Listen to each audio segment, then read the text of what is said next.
Om Sadashiva-Samarambham Shankaracharya-Madhyamam Asmadacharya-Paryantam Vande Guru-Paramparam. Om Sahana-Vavatu Sahana-Bhunaktu Saha-Viryam-Karvavahai Tejasvinavadhitamastu Ma Vidvishavahai. Om Shanti Shanti Shanti. So we will chant the seventh mantra of the seventh chapter. Shri Bhagavan Uvacha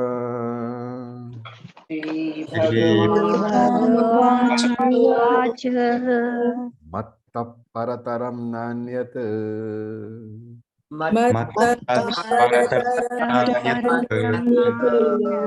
Kinchidasti Dhananjaya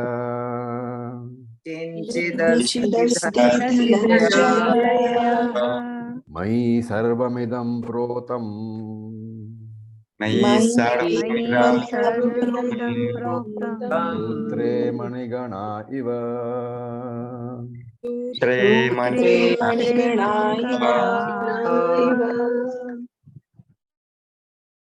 Okay, so we had completed the first line of this verse where it was said that I am the uncaused cause, and we had a very long discussion upon that.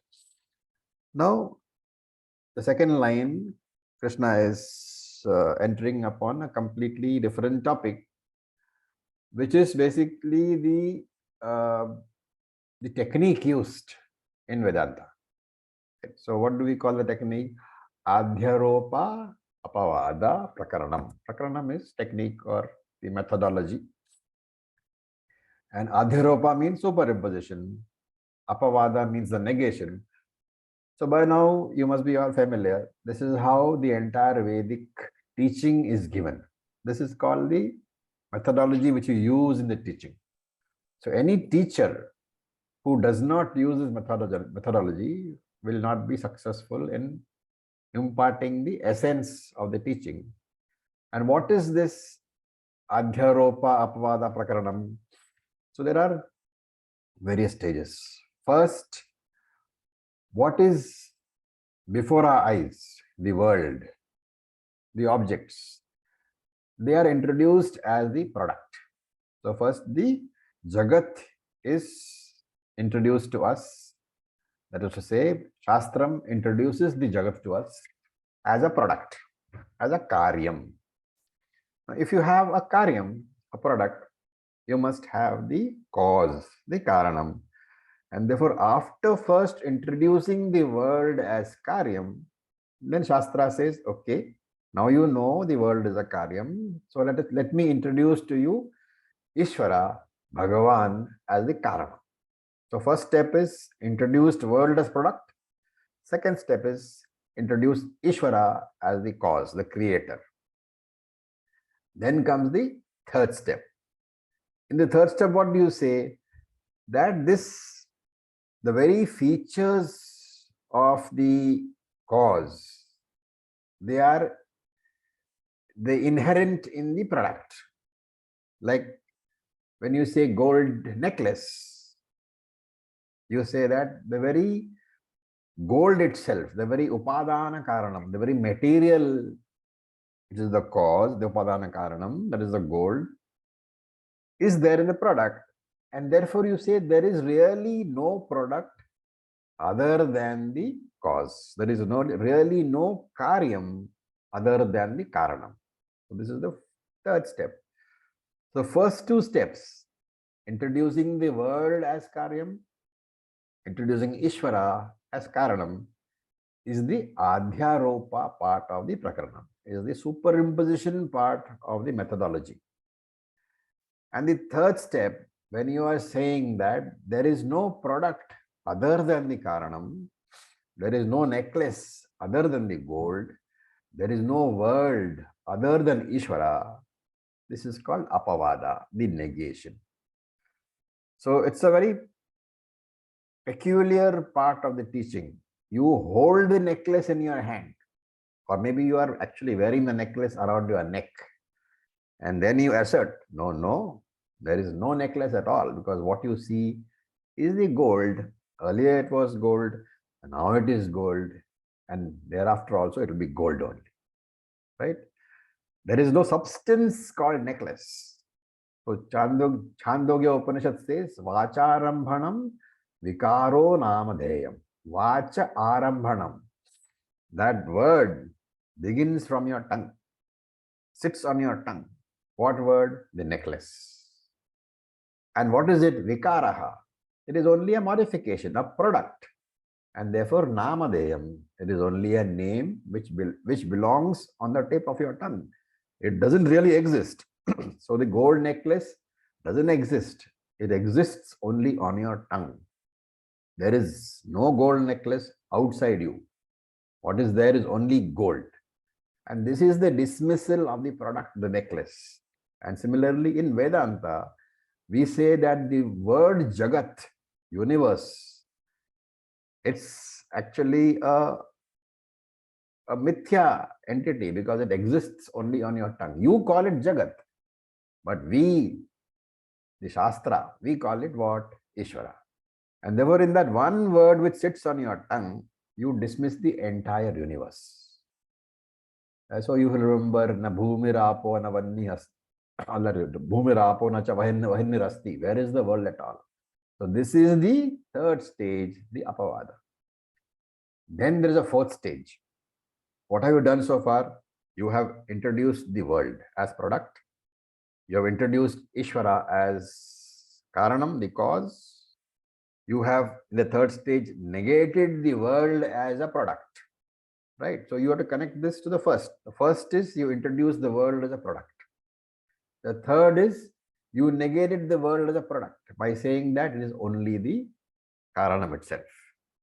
So once the Karyam is negated, when there is no product, where is the question of the cause? So once the Karyam has been negated, where is the question of Karanam? So we are not saying, remember, you are not negating Ishvara, okay? You are negating world, yes. How you are negating world? By saying that there is no world other than Ishvara. It is Ishvara himself who is appearing, who has become the world. And therefore the world is nothing other than Ishvara. Just like you have said, it is the gold lump which has become the necklace. And therefore there is no necklace other than the gold lump. The same argument is being used. It is Ishvara which has become the world, and therefore there is no world other than Ishvara. You have not negated Ishvara, you have negated the world. The Karyam has been negated, but when the Karyam is not there, where is the question of Karanam? Because every Karyam presupposes a Karanam.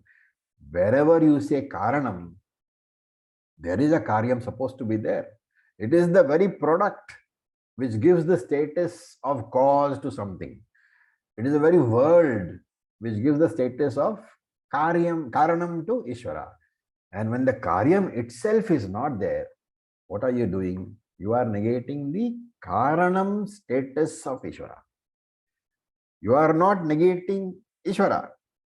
Very, very careful with this understanding. You are, by negating the world, you are not negating Ishvara. You are negating the Karanam status, the label of Karanam for Ishvara. And when you negate this product, which is the world, you have negated Karyam. When you negated the Karanam status of Ishvara, you have negated Karanam. And therefore, there is only one Ishvara left. What is that peculiarity of that Ishvara? He is neither Karyam nor Karanam.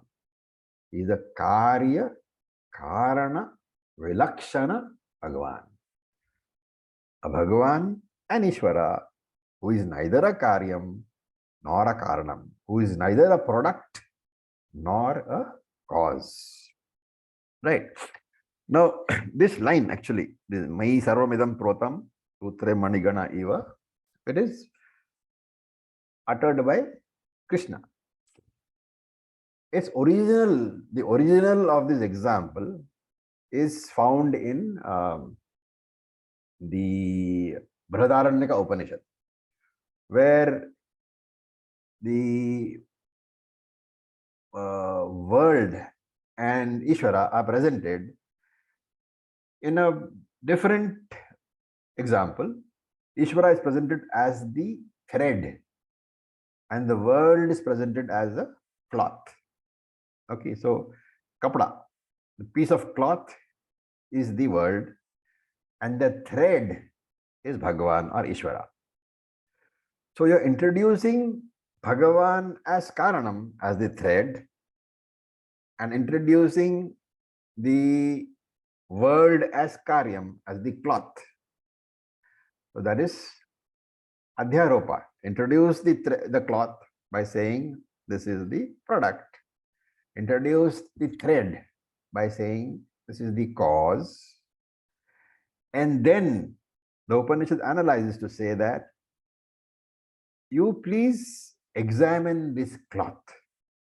When you examine the cloth, you will find that there is no substance called cloth. What exists is only the thread. And therefore, cloth is only a word. And that word is where? It's on your tongue.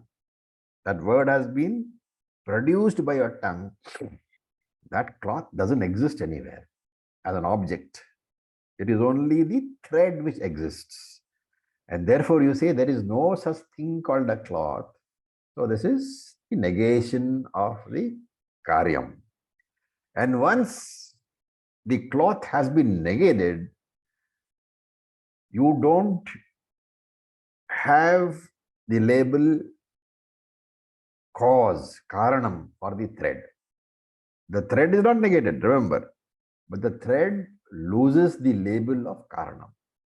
And therefore, there is a karya nishedaha, negation of the product. But remember, there is no karana nishedaha. There is no negating the karanam. It is the karanatva nishedaha. It is the negation of karanatvam, the status of being a karanam. The label karanam is negated. So this karya karana nishedaha, that is the apavada, the negation. Introducing the cloth and the thread is adhyaropa. Negating the creator, cause status, the karanatvam status of the thread and the karyam status of the cloth is apavada. Now, what did we say? The thread is Bhagavan, Ishvara, and the cloth is product. So when cloth and karanatvam of thread is negated, there is only one Ishvara who is neither karyam nor karanam. So karya, karana, vilakshana, Ishvara, who is called Brahman. Now remember that this idea of the second line of this mantra, where Ishvara is compared to a thread, sutre. Sutra is a thread. So, mai sarvam idam protam. All this is threaded on me alone. Manigana eva. Like the beads are threaded on to the sutra of a mala. Like any necklace consists of several beads. All those beads are held together by the thread. So that is a sutra over here. And that is why Bhagavan is called Sutra Atma. So here he is saying the world is like a necklace consisting of several beads. So you can think of this as infinite number of beads. Every human being is one bead. Every plant is a bead. Every animal is a bead. Some thousands of beads, millions of beads are there. And what holds them all together? It is Ishvara, the invisible thread, keeping the mala in place as a garland. Now, when you compare this, of course, I'm not criticizing Krishna, right? He is after Avatara. But when you compare these two examples, the cloth and the thread, and the mala, sutra and the beads, which is a superior example?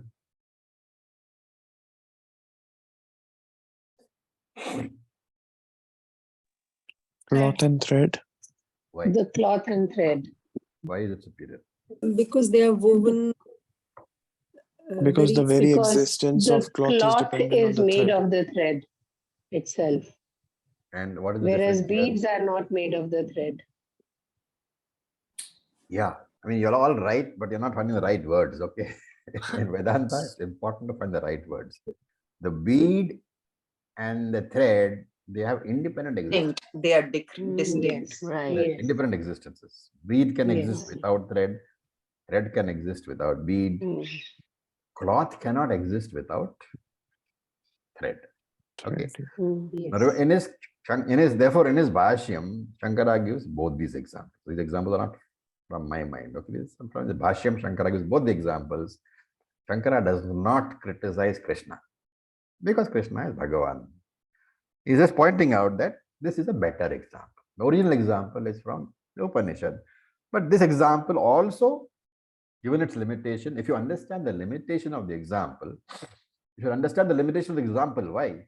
Because when you yourself go and explain to somebody, this is the first thing that will come up. No, no, no, they are independently existent. How can you say there's a dependent existence? Therefore, you should know at that point of time, you should say, yes, this is the limitation of this example. And then you should quote the original example. Okay. So Krishna here is saying, I am that cause of the creation, which has myself no cause. Para Prakriti is beginningless. Apara Prakriti is beginningless. Brahman is beginningless. Maya is beginningless. Ishvara is Brahma Sahita Maya or Maya Sahita Brahman. Since both the components are beginningless, Ishvara also is beginningless. And that is why he says, Matta Anyat Kinchit Parataram Nasti. Other than me, there is no other cause. Okay. So Parataram is the suffix taram indicates superior, the most superior. Para, superior. Parataram, the most superior. I am the ultimate cause. I am the absolute cause of creation. So Shankaracharya adds that you have to understand that the message is that I alone exist. I alone am the cause of the universe. And the meaning the word I is Ishvara, Paraprakriti. So the word Mai means Paraprakriti, Aparaprakriti. And therefore this sentence we should understand, this verse we should understand is that in the presence of Paraprakriti, Aparaprakriti becomes Upadana Karanam, but Parinami Upadana Karanam. So in the presence of Brahman, Maya becomes Parinami Upadana Karanam, and just as important, in the presence of Apara Prakriti, in the presence of Maya, Para Prakriti, Brahman becomes Vivarta Upadana Karanam. This is the idea. The Karanam status depends on the partner, right? The Karanam status of Maya happens because of the presence of Brahman. The Karanam status of Brahman happens because of the presence of Maya. By themselves, neither can be Karanam. They require the mixture, which is the idea, right? Therefore, remember that when you talk about Brahman as Upadana Karanam, Maya is Parinami Upadana Karanam, Brahman is Vivarta Upadana Karanam. You can also talk about Brahman as Nimitta Karanam and Maya as Upadana Karanam. These are all ideas which are Vedantic, important ideas.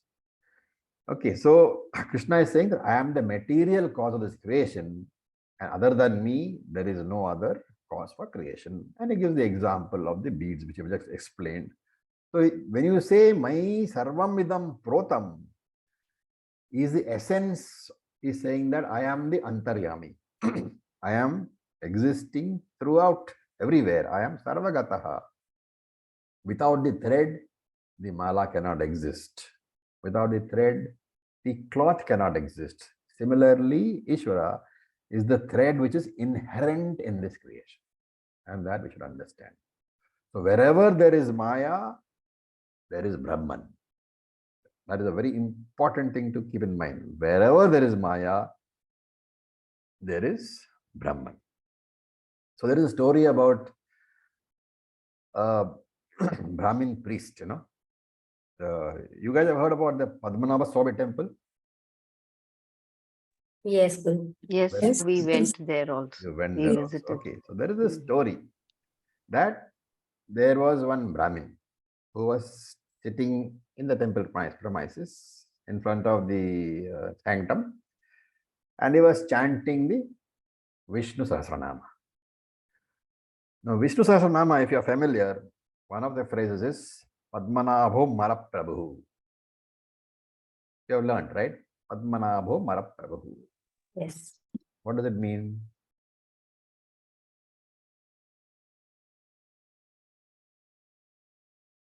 Okay, fine. When it breaks up, when you break the sandhi up, it is Padmanabha Amara Prabhu. Padmanabha is who? Vishnu. What is Padmanabha? Who sits on the lotus? Vishnu. Vishnu. The right? one which emerges from the lotus. So Padmanabha is Vishnu. Padmanabha Amara Prabhu. That is the breakup of that word. Okay. So it means Vishnu is Amara Prabhu, immortal Lord. Okay. But it seems that this priest, he probably had some, breathing problems, asthma maybe. Right. So when you chant this Padmanabha Maraprabhu, that is a chant. Padmanabha Maraprabhu, right? Because there's a Visarga there. There's a, not Visarga, what is it called? Your Avagraha. Avagraha is there. Padmanabha Maraprabhu. Right? You have to chant like that. You cannot break the word when you're chanting. If you are breaking it, it has to become Amara Prabhu. But this priest had a little bit of, asthma. So he put, because when he was chanting, it sounded like that he used a Visarga after Padmanabha. Padmanabha, he said. And he wanted to say Amara Prabhu, but because the asthma, that was silent. So he said Maraprabhu. Padmanabha Maraprabhu. Now, what is the difference? In Malayalam, Maram means what? It means wood. Okay, in Malayalam, Maram means wood. So Maraprabhu means the Lord made of wood. So he is saying Vishnu is the Lord made of wood. So there was a priest who was inside. He came out. Priest was, of course, well versed in Sanskrit. And he thought he would make fun of this devotee. So he told him, haha, why are you converting Lord Vishnu into a Vishnu made of wood? Okay, so this, apparently this Brahmin was a very, very serious and long-standing devotee of Lord Vishnu. And he chanted regularly. So when the priest said this, Lord Vishnu got offended. So he came out of the sanctum, it seems, and he asked the Pandit, he asked the priest, is it your contention that I am not there in the wood? The priest recognized the greatness of the Brahmin and fell at his feet. Anyway, the point being made is what? Point being made is all pervading. The story is only to break the monotony of the story. Okay, any questions so far? Acharya, Yeah. I am a little confused regarding the two examples. So in the Yes. first, the thread to the cloth, we are speaking, the topic is like Adhyarop Apvad Prakarna over here. So in Yes. the thread and the cloth, we are saying finally that the Karyam Karnam status is not there and there is only one Ishvara. Yeah. The cloth is just a existence dependent on the thread. Correct. So, but in the second example, when Krishna says in this line, Mai Sarvamidam Protam Sutre Manigana Iva, Yeah. So, with respect, with context to the previous class, when we mentioned the para and the apara prakriti, and Mhm. Ishvara having the two components of para and apara prakriti, in Yeah. this example, it would appear as if, um, I mean, it's appearing to me as if he's saying that the thread is the para prakriti aspect of it, and the pearls is the apara prakriti aspect of it. Correct. So, how does this become karyam?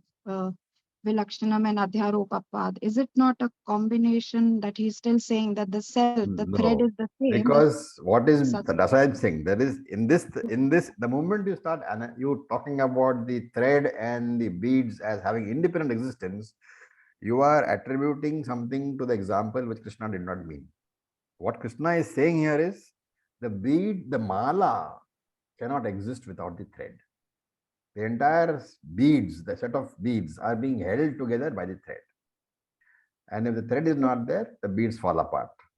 So Right? the beads here, Acharya ji, would be the variety of names and forms, the whole Jagat in its form, the so Correct. many beads which are held by the Thread. consciousness principle, which is Correct. the thread, which is the Sachit Ananda. Correct. So, I mean, still the Karan, Karyam, Vilakshanam. Okay, if you That is want to because you're looking explain at it, the that is existence, because but you're looking okay. exactly the way I said not to look at it. You're looking at it as two independent things. In this example, you are not supposed to consider them as independent existences. You have to consider the Jagat as one and the cause as one. That is being given here. Without Ishvara, the Jagat is not there. So the Mala, see, after when you say Mala is not there, then don't look afterward. Now what is left? That is what you are doing. What is being said is without the thread, Mala is not there. Now you are not supposed to go and examine what Mala is not there, but the beads are still left. But then you are attributing the separate existence to that. Okay, thank So you. the idea is that without thread, Mala disappears. That is why I said there is a limitation in this example because you can get this question. And therefore the other one example is a better one. But Thank you. since Krishna uses example, you don't criticize Krishna. You just use the Brihadaranyaka example to get your idea clear. It's just a way, another way of looking at it. That's the only thing. It's only Just a way of looking at the thread. Without thread, Mala is not there. Mala does not exist without thread. So the focus is on thread and Mala, not on the individual beads. okay. Sir, Thank you. Yeah. sir, in the last class, you mentioned two more causes विवर्त and उसके अलावा एक आपेक्षिक और एक आत्यंतिक. So in context of what we have discussed, then Jagat has apekshik, Jagat is whereas a product. Jagat is karyam, not karanam. no, so it has a cause. It has a cause. Yes, Jagat has cause. And God, the Ishvara, के लिए आत्यंतिक, it has no cause. No, you're confusing. No, Jagat I is am a product. confused. Jagat is a product. Jagat has got karanam. Ishvara has got no karanam. But the apekshika karanam part doesn't come here at all. Jagat has a karanam which is atyantika. हाँ, पर जगत के case में आपेक्षिक आता है ना. हाँ, but then there is no कहाँ अपेक्षिका आता है? Where is it? अच्छा, okay, because there is no distinction. There is. No, you are confused. I Jagat am के केस में confused. there is only atyantika. There is only a karanam which is the final cause. You cannot use the word apekshika excepting in the case where the cause itself was a cause. That's why I gave the example of your parents.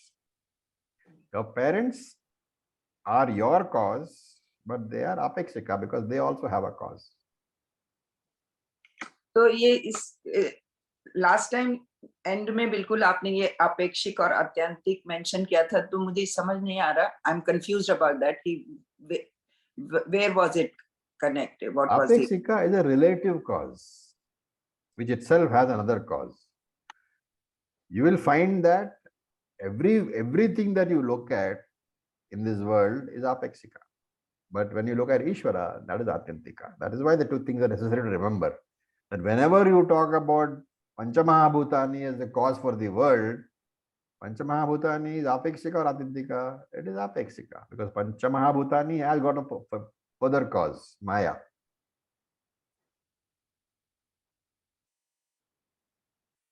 Induji, you need to do a lot of mananam. Abhi kar rahi hu. Okay. Acharya ji, this word protam in the second line, Yeah. I think once you said that in a cloth there are the two weaves, the horizontal and the vertical. So Correct. this is the horizontal weave, the This is the protam. horizontal weave, yes. Otam and Protam. Right. So that is referring to the sutra, probably. And that is, the mala exists because of that. The mala exists because of the thread. That is all that is to be taken as the example. When the thread goes away, obviously the beads fall apart, but then the necklace is not there anymore. So your focus should be on mala and thread, not on the individual components. While Right. in the case of the thread and cloth, you can extend the example because there is really no cloth without thread. That's why I said that is a better example, but then Krishna used this example. So we have to understand this example by using the other one as a standby. Ji. Okay. So we look at verse number 8 now. We will chant. Rasohamapsu kaunteya Rasohamapsu kaunteya prabhasmi shashi suryayoho Prabhasmi shashi suryayo pranavah sarva vedeshu Pranavah sarva vedeshu shabdakhe paurusham nrishu. Shabdah ke paurusham nrishu. Okay. So he says that here in this case, what is being conveyed, that it is not just enough to say that Brahman and Maya are two different things, because that is what we keep saying. We need to appreciate that there is really, a non-difference between Brahman and Maya. You can say, is it possible to say Brahman is equal to Maya? Is that statement correct? Brahman is equal to Maya? No. Why? Give one argument why it's not correct. Because Brahman exists without Maya, but Maya cannot exist without Brahman. Maya has a Mithya, dependent. Satyam and Mithya. Fine. Therefore, is it then okay to say that Brahman is not equal to Maya?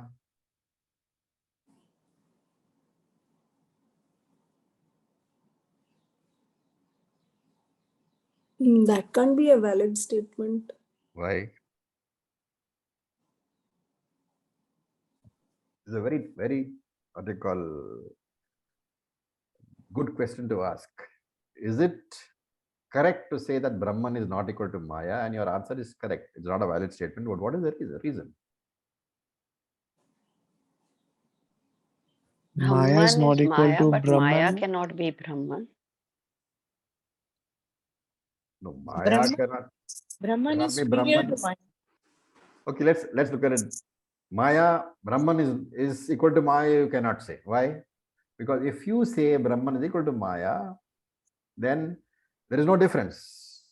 If Brahman is equal to Maya, there is no need to say two. There are no need for two concepts, Brahman and Maya. And therefore, you cannot say that Brahman is equal to Maya, right? Because if Brahman is equal to Maya, Brahman is all-pervading consciousness. And if you are saying Brahman is equal to Maya, you are saying Maya is all-pervading consciousness. That is not correct. One is inert, one is not. And therefore, you cannot say Brahman is equal to Maya. Then the question is, can you say Brahman is not equal to Maya? Or also you are saying no. Why? Because something can either be equal or not equal, right? How can you say that when you are saying and you are convinced that Brahman is not equal to Maya or is not Maya? You are saying Brahman cannot be equal to the Maya. Can you say, why can't you say that Brahman is different from Maya? I think the correct statement should be they are two independent entities. Very interesting. They are two independent entities. How many people agree? No, there is one No. entity, Brahman, No, and only Maya one is- depends Maya is on not independent. Brahman for its Maya is existence. dependent. Is Brahma Ashrita. Mm. No, in Sankhya Yoga, they are both Yeah. Anadi. Prakriti No, we are- and Purusha are Anadi. We are not talking that at all. That is a very critical difference between Sankhya and Vedanta. Dvaita and Advaita. So don't try to analyze Vedanta in terms of Sankhya. You should understand the difference. In Sankhya, Prakriti is Anadi, Purusha is Anadi. They are completely different entities. And that is the very core of the philosophical difference, that Maya is not independent entity. But if you say Maya is different from Brahman, there is a problem. You are saying they are both independent entities, which is Sankhya philosophy, not Vedanta. And therefore, you can neither say Brahman is equal to Maya, nor can you say Brahman is different from Maya. That is why it is called Anirvachaniyam, unexplainable. You cannot classify it. That is the main difference in Vedanta. Remember, you cannot say that Brahman is equal to Maya. You cannot say Brahman is different from Maya. You have to say Brahman is neither different nor the same as Maya, which means you are not able to classify it into two boxes. One box is different, one box is not different. You cannot classify. That is why unclassifiable is the word. Anirvachaniyam, that which cannot be defined. Okay, this important thing you must keep in mind always. And therefore, you have to understand that Brahman is not different from Maya and Brahman is not equal to Maya. And therefore, at the same time, you have to understand that Maya is a dependent entity, dependent upon Brahman. So there is an essential non-difference, even though you cannot really equate them. And therefore, you have to bring about a change in your understanding.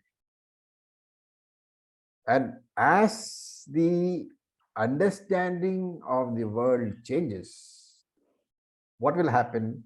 My attitude towards the world will also change. Is it not? As your understanding changes, then only can your attitude change. And therefore, initially you start with looking upon the world as Jagat, something different from me, something different from Easwara. That is why you have the triangular format. I, Jiva, world, Jagat, Easwara, three. Three things are there. Easwara who created the world, and the world who troubles me. So three things are there. But when now I understand that there is really essentially there is no difference. Like the necklace is not different from the gold. At the same time, you can't say necklace is the gold. When I understand the world as Vishwarupa, as the body of the Lord itself, your attitude towards the world changes. Because what is your attitude towards the Lord? One of respect and reverence. Your attitude towards the world, which was Raga and Dvesha earlier, as your attitude towards the Lord is, when the world is taken as the Lord, then the same attitude which you have towards the Lord, you will develop that attitude towards the world. But towards Jagat also, you will develop the attitude of reverence and respect. Which is why in this tradition of ours, you are able to worship everything. You go down in my society in the big morning, you'll find people worshipping the trees, people worshipping the leaves, people worshipping stones. Why? Because everything is non-different from Ishvara. So the Isha Upanishad says, Ishavasyam idagam sarvam. May you learn to look upon everything in this world as Ishvara only. And here in this particular verse number 8, Krishna gives us examples to understand. What are they? So what are they? Rasoham apsu, water and the taste of water, rasaha. Prabhasmi tashi suryayoho, moon and moonlight. Pranava sarva vedeshu, the sun and Prabha is also there, moon is also there, and Vedaha and Pranavaha. That is one. And K, space and sound. Shabda K, space and sound. Paurusham Nrishuhu, the human being and the manliness or the boldness of a human being. So there are 6 pairs being given. In all these pairs, why are they being given? To show that what we have been saying applies everywhere. That the product does not exist separate from the cause. That karyam does not exist separate from karanam. That is being shown over here. So rasoham apsu he kaunteya. Rasaha has several meanings. So one meaning of rasa can be juice, right? But here you have combined it with up. Up is water. And if you remember Tattva Bodha, what is the special guna of water? Rasa, Rasa. What does rasa mean? taste. Taste. Okay. So rasoham apsu means I am aham apsu rasaha. That is the breakup of the first compound word. I am the taste in the water. Okay. Now here we have to refine our understanding of Tattva Bodha. So you never thought this would be Tattva Bodha class, right? You have to refine your understanding of Tattva Bodha. Tattva Bodha says the special guna of water is the taste. What really does that mean?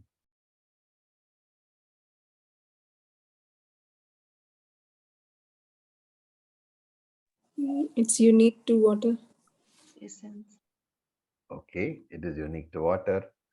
But Shastra basically says that whenever you talk about the unique guna of an element, remember that guna, it is there in the manifest form in the gross element, in the post Panchikaranam element, it is there in the manifest form. So there is a taste in water. I hope you guys know. Water has a taste. And if you don't know, then you should not drink water for the whole day and then drink in the night. And then you'll know whether it's got a taste or not. Okay, so water has a particular taste. And Shastra says that that taste is manifest in the sthula form, in the gross body of the water, like the post Panchikaranam water, which you can use. That water has a taste. But that taste, that guna, if you look at it, it is actually what? It is the sukshma part of the water. It is the subtle part of the water. So if you consider the gross water which you can see as sthulaha, then the subtle element, the tanmatra from which this water is born, gross water is born, that tanmatra is the taste. So it's a slight refinement, it's a major refinement in your understanding of Tattva Bodha. When you say water, the relative guna is the tanmatra. I hope you guys know what tanmatra is. What is tanmatra? Subtle element. The subtle element. Pancha Sukshma Panchabhutani Panchikaranam. are Panchabhutani. Sukshma Panchabhutani are tanmatras. Okay. So every element which is unique to the Pancha Mahabhutas, that unique element, every guna, that guna has to be taken as the tanmatra of that particular Mahabhuta. Okay. So according to Shastra, the tanmatra of water is rasaha, taste. And similarly, there is, and because it is the unique part, that taste is also the main foundation for any other sort of taste which you get. So without that basic rasa, water cannot exist, means without that basic tanmatra, the sukshma water, the subtle water, the sthula water cannot exist. Similarly, shabda is tanmatra for akasha. Sparsha is tanmatra for vayu. Rupa is tanmatra for agni. And gandha is tanmatra for prithvi. So even though in Tattvabodha we studied them as the gunas of the Panchamahabhutas, really speaking, they are not gunas of Mahabhutas, but they are really the Sukshma Bhutanis of the relative Sthula Bhutanis. And they are not manifest in the Sukshma form, but they are manifest in the Sthula form. Okay. I hope this refinement in understanding is clear. Any questions? So may I request you to repeat this once again in English, if possible? I repeated in English only. So it's not it's not manifested in the sukshma form, but it's manifested in the gross form itself. The guna, obviously, sukshma means what? Indriya agochara, Subtle. not available to your sense organs. The very word sukshma and tattva meant not available to sense organs. Therefore, this guna is not available to you in the subtle form. It's available only when panchikaranam has taken place. But you have to understand that guna is the subtle panchamahabhutani. That is a refinement. Earlier we said it was guna. Now we are saying that guna has to be taken as the subtle panchamahabhutani. It's like, you are saying wooden chair. Okay. A wooden chair, when you say, you can take wood as the guna of the chair. Right? Can you? Ji. But what is wood really?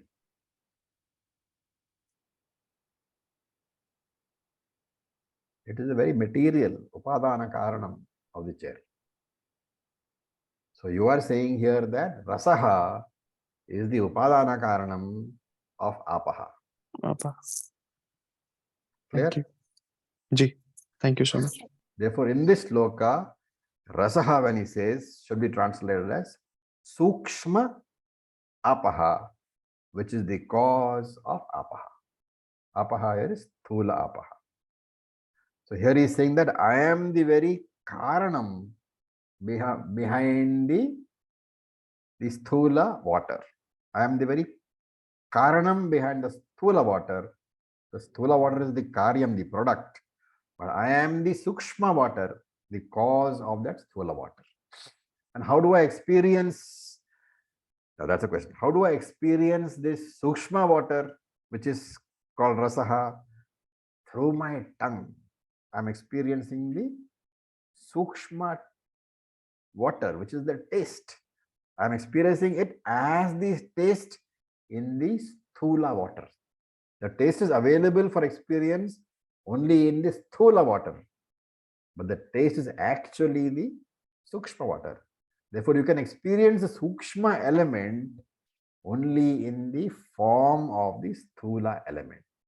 Without the sukshma element, the sthula element cannot exist. This is the meaning. And we have to extend that to, here of course he says water, but you have to extend that to all the panchabhutas by extension. It's a upalakshanam. This particular phrase, upalakshanam, for all the 5 panchabhutas. You have to say in all the 5 panchabhutas, I alone am the tanmatra. I alone am the karanam for all the panchabhutas. Panchabhutas get formed into the universe, and therefore I alone am the karanam for the entire universe. Okay? Any doubts so far? It's a leap in understanding. So please remember that. But if you're explaining to somebody, you should stick to the normal TB explanation. Only when you come to Gita and Vedanta, then we can talk about it. Okay. Then he says, Shashi Surya Ho. In the Shashi, the moon, and Surya, the sun, Aham Prabha Asmi. I am the very light in the sun and the moon. I am the brilliance. And this light alone you worship. Om Bhur Bhuvasvaha, Om Tat Saviturvarenyam.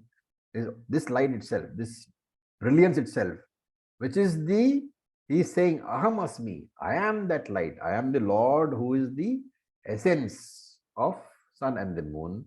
That Lord only you worship in Gayatri mantras, right? So this light symbolizes the consciousness principle. And what is light? Literally,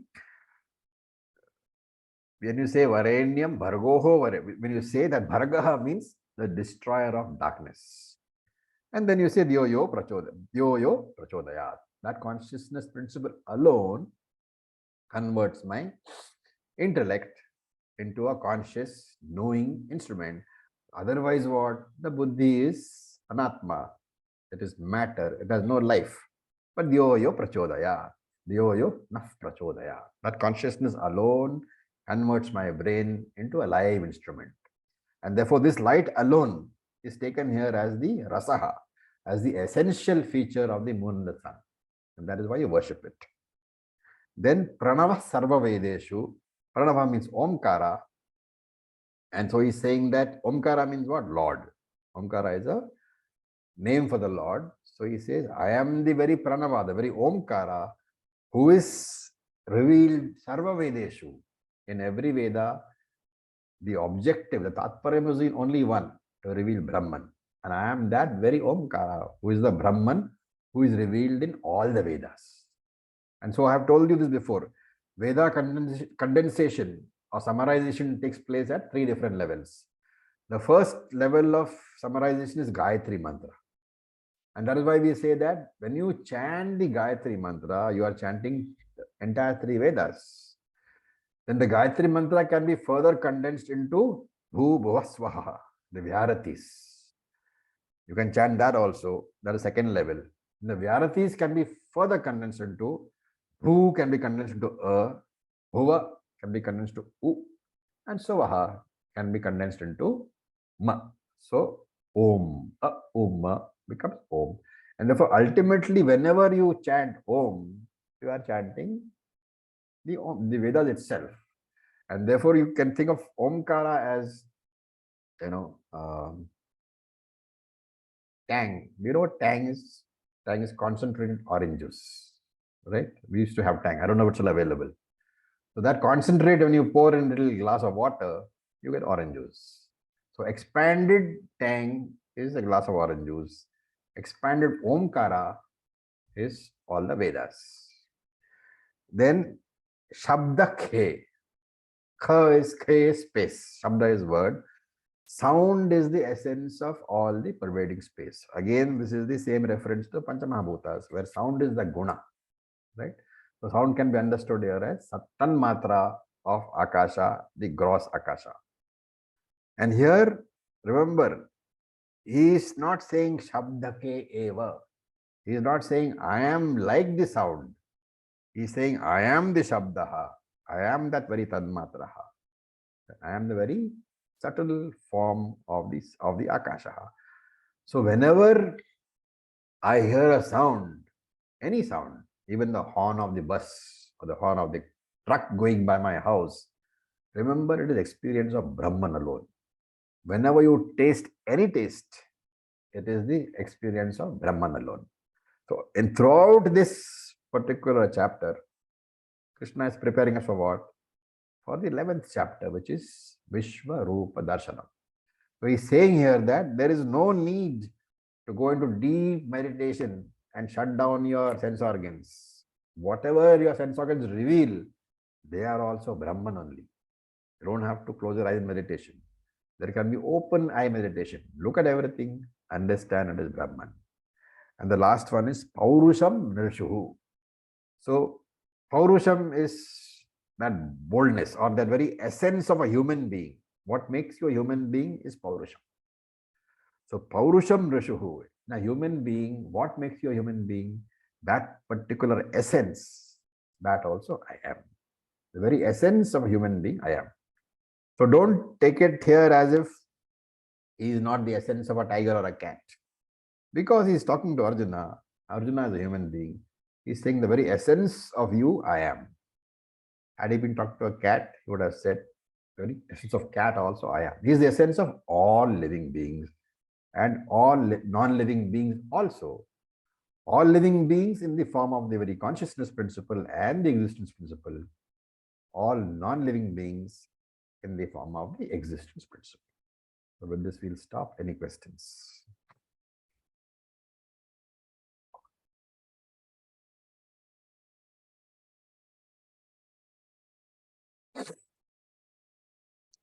Come, June, give me a question.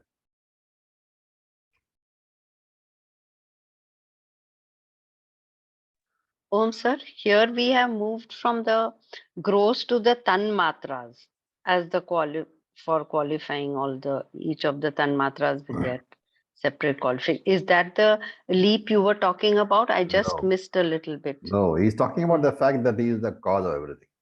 He's talking, Okay. everywhere okay. he is the Karanam. Tanmatra is Right. Karanam for the Sthula part.